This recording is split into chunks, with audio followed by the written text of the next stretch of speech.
Hi friends, இது ஜெஸி rights. நான் Jessica ஜினோலியா. நிறைய பேர் இந்த சேனலை சப்ஸ்கிரைப் பண்ணியிருக்கீங்க. உங்கள் எல்லாருக்கும் தேங்க்ஸ். தொடர்ந்து இந்த சேனலை உங்கள் ஃப்ரெண்ட்ஸுக்கும் அறிமுகப்படுத்துங்க.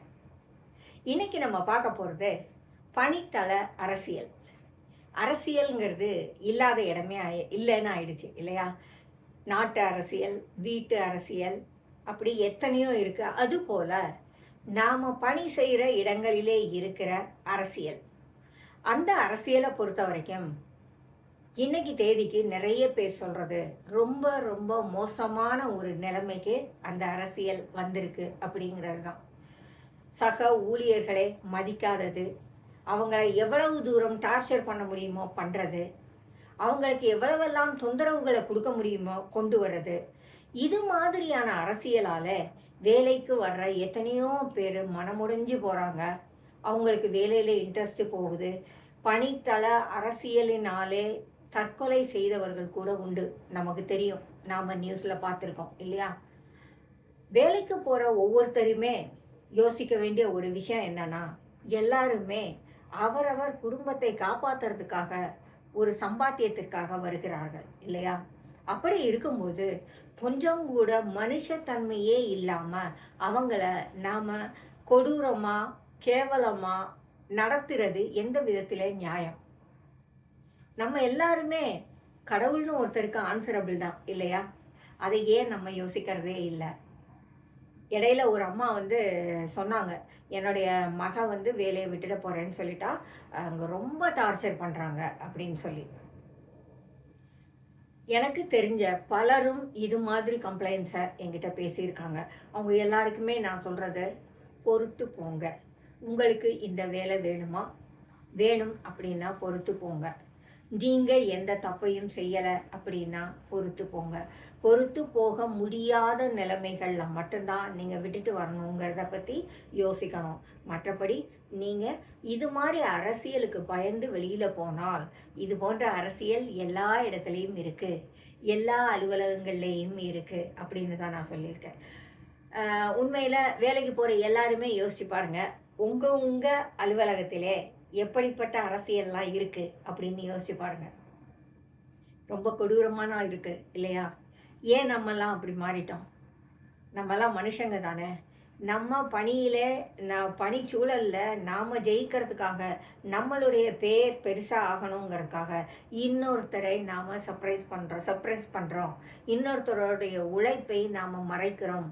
இன்னொருத்தருடைய உழைப்பை, அவங்களுக்கு கிடைக்க வேண்டிய மரியாதையை, அவங்களுக்கு கிடைக்க வேண்டிய கூலியை எல்லாத்தையுமே நாம் மறைக்கிறோம், ஒளிச்சு வைக்கிறோம், இல்லாமல் ஆக்குகிறோம் இல்லையா? இதையெல்லாம் ஆண்டவர் பார்க்கலையா? நீங்கள் இதை பற்றியெல்லாம் யோசிச்சிருக்கீங்களா?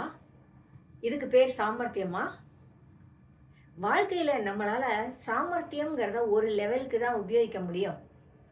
சாமர்த்தியங்கிறது அநியாயங்களை செய்யறதுக்கு பேர் சாமர்த்தியம் இல்லை. அநியாயம் ஒரு நாளும் சாமர்த்தியம் ஆகாது.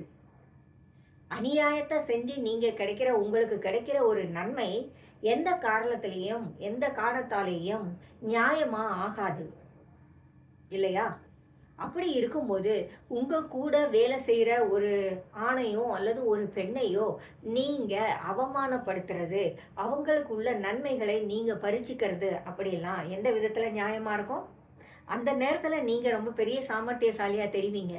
உங்கள் அறிவை சிலர் பாராட்டுவாங்க, எல்லாரும் இல்லை. அதுவும் ரொம்ப விஷயம் யோசிக்க வேண்டியது. எல்லாரும் உங்களை பாராட்ட மாட்டாங்க.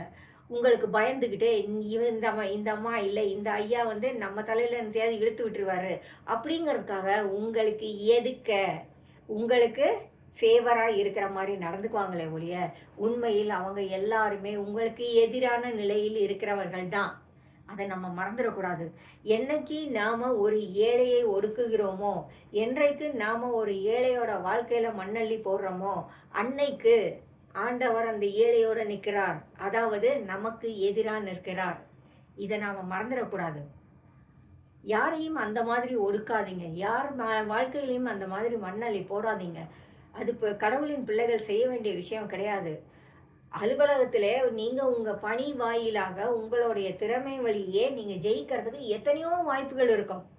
குறுக்கு வழியில நீங்க போறதுனால உங்களால எந்த விதத்திலேயும் சமாதானமா இருக்க முடியாது. உங்க வெற்றி நிலையானதா இருக்காது. நீங்க எல்லா நேரமும் பயந்துகிட்டே இருக்கணும். ஏன்னா, உங்களுக்கு தெரியும். உங்க மனசுக்கு தெரியும். இது தப்பான வழியில என்கிட்ட வந்தது அப்படின்னு. அப்பன்னா, அதை தக்க வச்சுக்கிறதுக்காக நீங்க காலம் முழுசும் பயந்துகிட்டே, யார் நம்மள விட பெரிய ஆளு ஒருத்தன் வந்துட்டான்னாக்கா, நம்மள கவுத்துருவானோ அப்படின்னு யோசிச்சுக்கிட்டே, எல்லார பார்த்தும் பொறாமப்பட்டுக்கிட்டே நீங்க இருக்க வேண்டி வரும். அந்த நிலைமைக்கு போகாதீங்க. ஆண்டவர் உங்களுக்கு ஒரு வேலை குடுத்துருக்காருன்னா, அத நன்றியோட செய்யுங்க. உங்க கூட வேலை செய்ற எல்லாரையும் எல்லாரையும் உங்க சக ஊழியரா பாருங்க. கடவுளின் பிள்ளையா பாருங்க. கடவுளின் பிள்ளைகளுக்கு நாம செய்ற எந்த அநியாயத்திற்கும் நாம பதில் சொல்ல கடமைப்பட்டிருக்கிறோம். பணித்தள அரசியல்ல விருப்பம் கொண்டு அரசியல்வாதிகளா நடமாடுகிற எல்லாருக்கும் இது ஒரு நினைவூட்டல். ஆண்டவர் பார்த்து கொண்டே இருக்கிறார். மறந்துடாதீங்க. ஜெசி ரைட்ஸ் நாளைக்கு பார்க்கலாம். ஜெசிகா வினோலியா.